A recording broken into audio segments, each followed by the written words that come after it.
মুমিন ব্যক্তির আমল আল্লাহর দরবারে কবুল হওয়ার জন্য শর্ত হলো নিয়ত সহিহ হওয়া। যেই ব্যক্তির নিয়ত যত ভালো, তার আমল আল্লাহর দরবারে তত ভালোভাবে কবুল হয়, সহিভাবে পৌঁছে। এই জন্য আমরা নামাজ, রোজা, হজ, যাকাত, দান, সদকা, কুরবানি যেই আমল করি না কেন, সর্বপ্রথম আমাদের নিয়তকে সহি রাখতে হবে।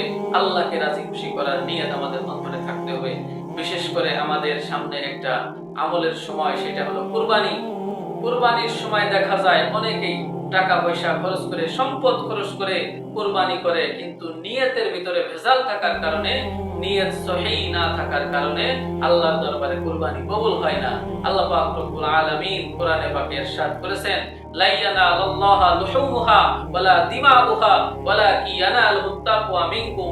আল্লাহ পাক বলেন, কুরবানি দাতার, কুরবানির বস্তুর, কুরবানির জন্তুর রক্ত, মাংস কিছুই আমার নিকট পৌঁছে না।